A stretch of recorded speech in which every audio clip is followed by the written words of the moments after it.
नमस्कार study plus morality tutor channel तरफ मु श्री रामकृष्ण साहू आपन को स्वागत जनाई आरंभ करूँ आज आउ एक सुंदर कहानी बहुत आकर्षणीय कहानी किसी नुआ कथा शिखला भाया कहानी तेणु आ डेरी नक बर्तमान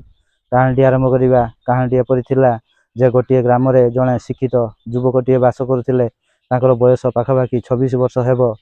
तेणु से रोजगार क्षम होगापी चाहूले बहुत पाठ भी पढ़ी था किंतु से कौन सी जगार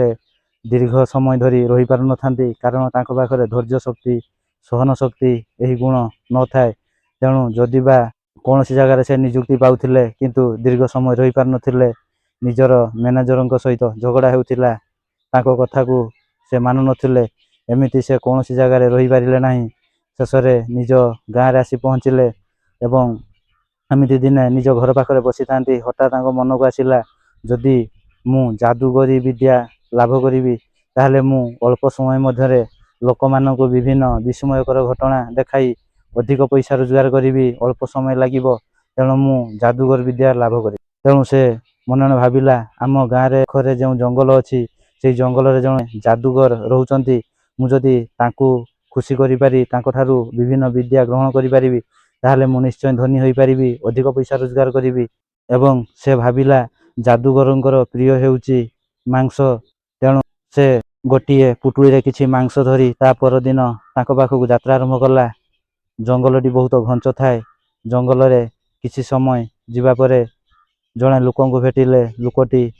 पागल प्राय देखा जाउ थाए तापर से लोकटी ए युवक जन पचारिला हे युवक बंधु तुमे कुआडे जीव एते घंच जंगल भितर कहीं एकुटिया जाउच कारण बाघ सिंह अन्यान्य हिंस्र जंतु बाहरी पारती तुमको आक्रमण करि पारती तापर युवक जन कहले मोर लक्ष्य हूँ गोटे मुझे जंगल रे जो जादूगर जनक अच्छी पाखक जीवी पाखर किसी विद्या शिक्षा लाभ करी एवं किसी एवं रोजगारक्षम हो पारि तापर से पागल परि दिशुवा लोक कहले ठीक अच्छे तुम यू सीधा जाओ जंगलटी बहुत घंच अंधारिया देखा जाऊ थाए किंतु आगरे बाघ बाहर संभावना अच्छी देखी चाह निजर जत्न नहीं आगू बढ़ुव युवक जन कहले ठीक अच्छे तापर सेठारु से चलिले एमिति आउ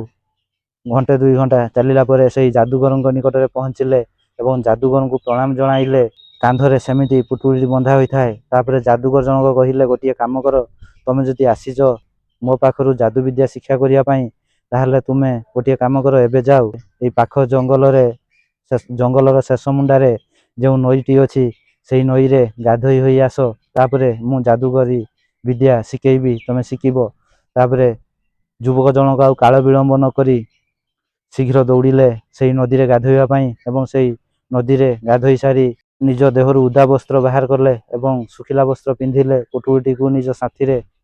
टंगेइले एवं जादूगर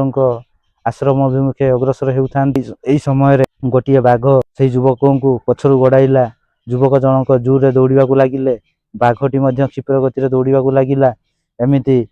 दौड़ू दौड़ू किछि समय परे युवक जनक जतेबेले धई सई हो गले से दौड़ी पारिला नहीं से कौन कले ना निज पाखरे जो मांस पुटुलीटे थिला से पुटुलीटी को बाघ आग को फपाड़ी देले बाघटी से पुटुली को नहीं सेठारु पलई गला एवं युवक जनक टिके शांति निश्वास मारिले एवं धई सई हो जादूगर पाखरे पहुँचिले तापरे जादूगर पचारिले हे युवक तमे नई को गाधोया जाइथिलो काहीकि एमिति धई सई हो फेरुच तापरे युवक जनक कहिले आज्ञा जादूगर बाबू मु एठाकू जो उद्देश्य आसी ताहा मु शिक्षा लाभ कर सारी मुझे आपण पाखु जादू विद्या शिक्षा करी ना तापरे जादूगर जन कहले कौन शिखिल ना आपन जो कहले जे यही पाख नई रु गाधोई आस मु गाधोइबा जाइथिली गोटे बाघ मते पछे पछे गुड़ाइला मु जोर रे दौड़िली जतेबेले मु दौड़ी न पारिली से मांस पुड़ियाटी जो मांसटी मु आपण पई आनिथिली ताहा सेठी को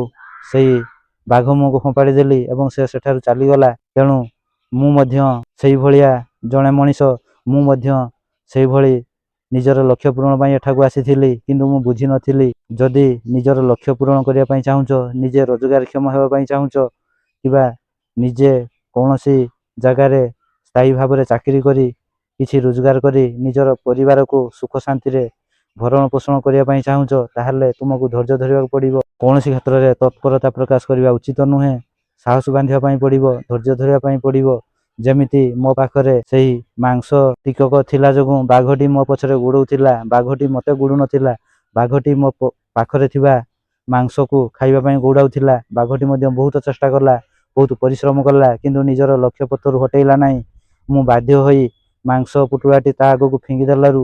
ସେ ତାକୁ ନେଇ ଖୁସିରେ ଚାଲିଗଲା। ତେଣୁ ମୁଁ ସେଇ ବାଘ ପାଖରୁ ଗୋଟିଏ କଥା ଶିଖିଲି ଯେ କୌଣସି ଲକ୍ଷ୍ୟ ହାସଲ କରିବାକୁ ହେଲେ ସ୍ଥିର ଦୃଢ଼ ଚିତ୍ତରେ ତାହା ହାସଲ କରିବାକୁ ପଡ଼ିବ। ସେଥିପାଇଁ ଧୈର୍ଯ୍ୟ ଦରକାର, ସାହସ ଦରକାର, ସହନଶୀଳ ଶକ୍ତି ଦରକାର। ତେଣୁ କାହାଣୀଟି ଏତିକିରେ ଶେଷ ହେଲା। ଗପଟି ବହୁତ ମୂଲ୍ୟବାନ ଶିକ୍ଷା ଆମକୁ ଦେଇଗଲା। ଆମେ ଯଦି ଜୀବନ କ୍ଷେତ୍ରରେ କୌଣସିଠାରେ ନିଜକୁ ସ୍ଥାୟୀ ଭାବରେ ରହିବା ପାଇଁ ଚାହୁଁଛେ, ଭଲ ରୋଜଗାର କରିବା ପାଇଁ ଚାହୁଁଛେ, ତାହେଲେ ଆମକୁ ସଠିକ୍ ଧୈର୍ଯ୍ୟ, ସାହସ, ସହନଶୀଳ ଗୁଣ ଇତ୍ୟାଦି ଆମ ପାଖରେ ରହିବା ନିତାନ୍ତ ଜରୁରୀ। ଆଶା କରୁଛି କାହାଣୀଟି ଆପଣମାନେ ପ୍ରଥମରୁ ଶେଷ ପର୍ଯ୍ୟନ୍ତ ଶୁଣିଥିବେ, ହୃଦୟଙ୍ଗମ କରିବେ, ଉପଲବ୍ଧି କରିବେ। ରହୁଛି। ଜୟ ବଜରଙ୍ଗବାଲି।